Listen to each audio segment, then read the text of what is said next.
कामगार आले तिकडे, किती लोकांना काम मिळाले, किती लोक बेकार आहेत. आता हे जे काय कायदे करतायत, शेतकऱ्यांना हमी भाव देऊ, मग गेल्या 1-2 वर्षापूर्वी जे 3 काळे कायदे आणले होते, का आणले होते, कोणासाठी आणले होते? शेतकऱ्यांनी आंदोलन केलं, 6-7 महिने त्याच्यामध्ये 700-800 शेतकरी मेले. ऊन वारा पाऊस थंडीमध्ये काकडून मेले, भिजून मेले, भाजून मेले. भाजून म्हणजे उन्हानी. मोदी सरकार ढिम्म हलत नव्हतं. आणि जेव्हा निवडणुका आल्या तेव्हा सगळं मागे घेतलं. मग आता निवडणुका झाल्यानंतर हे पुन्हा आणतील किंवा न आणतील ह्याची खात्री कशी बाळगायची? आणि एक साधा प्रश्न आहे, ज्या पद्धतीने यंत्रणेचा वापर करून आपल्या शिवसेनेच्या 7-12वरती या दाढीवाल्याचं नाव लिहिलं, नेबळटाचं नाव लिहिलं, मग उद्या तुमच्या 7-12वरती त्यांच्या मित्राचं नाव लिहिलं तर तुम्ही कोणाकडे जाल? शेती राहील तुमच्या जागेवर आणि काही करू शकतील.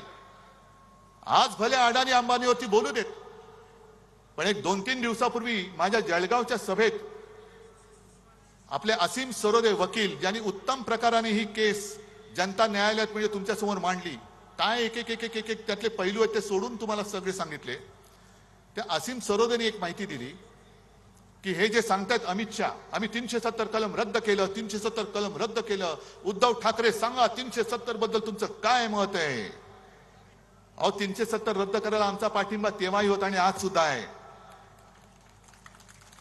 पण मुळात असीम सरोदेने सांगितलेली ती माहिती ही धक्कादायक आहे. असीम सरोदेने सांगितलं की 370 कलम काढलेलंच नाहीये. त्या 370 कलम मध्ये सुद्धा अशी खेळी केली की 370 ब म्हणून त्याच्यात जो एक कलम आहे ते त्यांनी स्थगित केले. आता स्थगित केले म्हणजे काय केले की साधी गोष्ट आहे, दिवा लावलेला आहे, बटन आहे, बटन बंद केलं तर दिवा बंद होतो, बटन पुन्हा दाबलं तर दिवा चालू होतो, म्हणजे दिवा जागेवर आहे, फक्त बटन बंद केलेलं आहे. आणि 370 ब त्यांनी स्थगित केल्यामुळे काय झालं की काश्मीरच्या बाहेरची लोक हे काश्मीरमध्ये आता जागा घेऊ शकतात. चांगली गोष्ट आहे. काश्मीरी पंडितांचं रक्षण त्यावेळेला एकट्या शिवसेना प्रमुखांनी महाराष्ट्रात केलं होतं, तेव्हा मोदी शहा तुमचं नाव पण नव्हतं. ते तर घरी परत जाऊ शकत नाहीये, पण निदान काश्मीर मधले बाहेरची लोक जाऊन जमीन घेऊ शकतात. आणि त्याचा परिणाम असा झाला की काश्मीरमध्ये सगळ्यात जास्त जमीन कोणी घेतली तुम्हाला माहितीये? कोणी? अदानी. आणि कशासाठी घेतले माहितीये? काश्मीरमध्ये जिथे त्यांनी जागा घेतले तिकडे लिथियमचा साठा मोठ्या प्रमाणावरती. किती हलकटपणाने चालले, किती आपल्याला भोळे समजतायत, भोंदू समजतायत आणि देशभक्तीचा आव आणतायत. अडाणींसाठी तुम्ही ते कलम बाजूला केलं.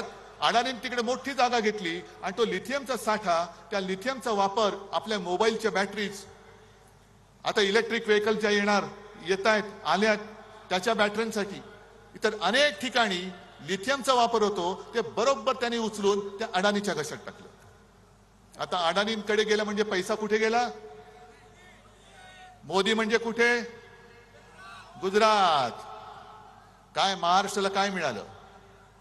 2-3 सेमीकंडक्टर चिपचे जे कारखाने उद्योग येत आहेत त्यातले 2 नेले गुजरातला.